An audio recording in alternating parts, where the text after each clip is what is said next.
is Chase Elliott, and he is the winner of the Echo Park, Texas Grand Prix. Due to inclement weather, the race has been called with 14 to go. Bill Elliott was right. Yeah, he was. And Chase Elliott wins. Here's Regan. Shame on me, Rick, when I saw the odds come out at the beginning of the week and all the talk, everybody had Chase Elliott the favorite. And I don't know, he hadn't been here in a while, doesn't have the experience of other drivers, didn't show up great in the practice lap times, but Dale Jr. called it. He said, give these Cup veterans time on during this race and they will figure a way. Chase started way in the back and he's worked his way all the way to the front.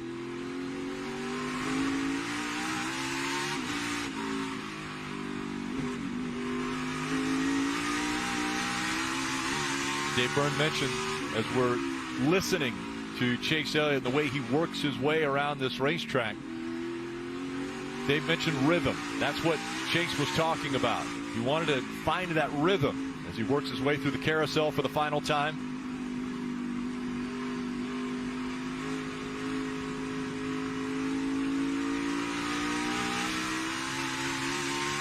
Going to his home track next weekend, Atlanta Motor Speedway.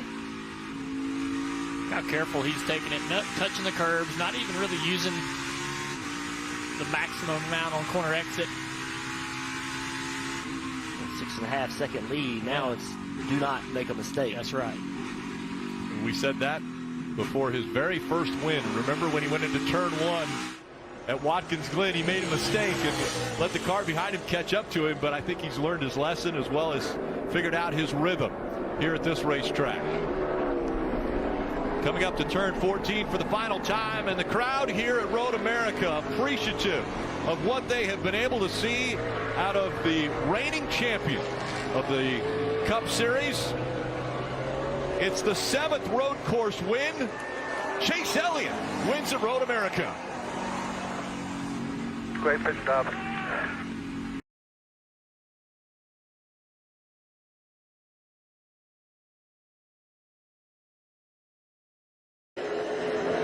The shot heard across the playoff leaderboard. Eric Alvarado leads with under 2 laps to go.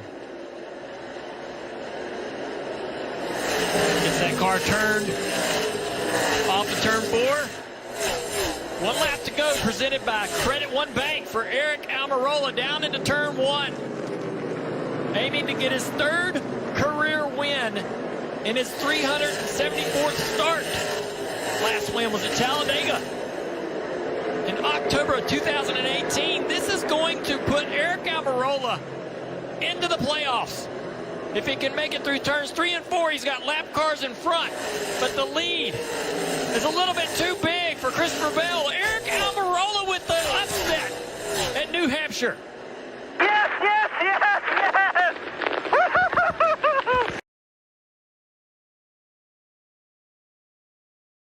In here, though. Big gap behind the 4. Brad's got him stacked up big. 20% of all Daytona 500s have ended with a last lap change of the lead. That's not going to change tonight. There he goes. Big run right here. Joey's going to move down, block that. Right to his teammate's bumper. Watch what happens now behind all these guys. Now that's going to shake everything up. Here comes Austin Dillon to the outside. Oh, man, Kevin Harvick in trouble, gets shuffled out. White flag. 1 lap to go, sponsored by Credit One Bank. Okay, now these guys, their job, if you're Austin Dillon, one of those guys. Watch this run Kevin Harvick has on the bottom. Now the 5's can go to the outside. They're all trying to build that run that Keselowski did. Here goes the 3 car. Will Dillon have help? No, they come down to block. Logano goes back up, Keselowski with him. McDowell in tow, Dillon on the bottom. The run's on top. Oh! Teammates! Around they go in a hard crash. Kyle Busch. Kyle Larson. Caution is out. Bubba Wallace is in this. Austin Cindric. Hard hit by Kyle Busch. Caution's out. McDowell is first to the line, but will have to go back to the moment of caution, which ends the race. Brad Keselowski is climbing out. He's okay. Joey Logano we see taking off the gloves and the steering wheel. I think McDowell's the winner of this race, guys. He was first across the line. NASCAR will review and have to determine the finish at the moment of caution. And Michael McDowell from Glendale, Arizona, for Bob Jenkins Front Row Motorsports, has won the Daytona 500. How about that? Man.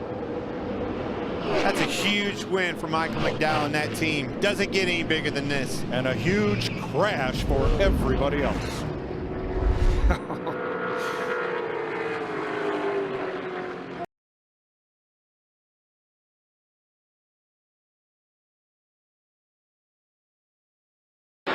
Kyle Busch out front, birthday boy, trying to get this done. 3 wide in the back. Will we make it to the white flag? 1 lap to go, sponsored by Credit One Bank. We do.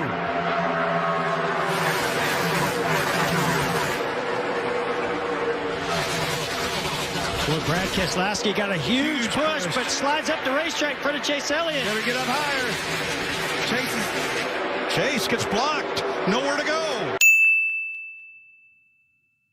Brad was there.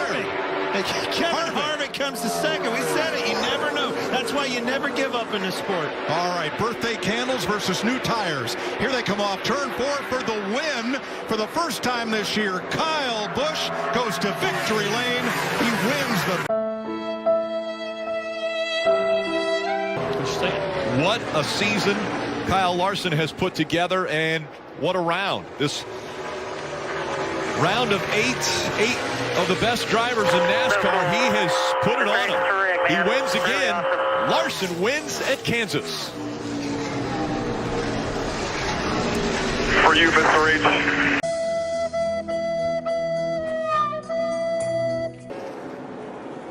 Harvick charging hard. Larson, now Elliott on the inside of Harvick. Watch for that. Larson clears him. Out of 4. Larson's going to win at Bristol. What a race! Let's go!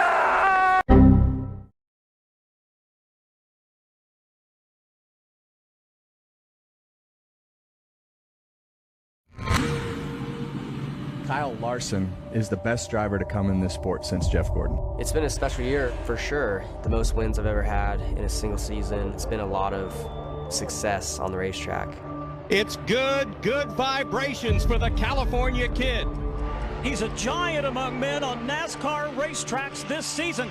Once you go to Phoenix, it doesn't matter how you've ran in those other races. You just got to beat those other guys now. Kyle Larson's had one of the more dominant seasons that we've seen in the Cup Series of some time.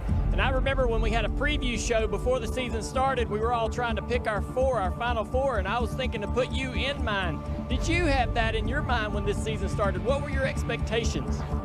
Yeah, I mean, I don't know if I fully expected it because I was going to a new team and stuff, but I think, seeing Chase Elliott win the championship last year, really gave me a lot of confidence after that race. And again, I didn't know that we would have the season we'd have today. I knew we'd have some good runs and good shots to win, and we would win, but not to the extent that we have. And Rick Hendrick's team's going to tie a record that stood since 1956. 1-2 finishes 4 races in a row as Kyle Larson wins at Sonoma.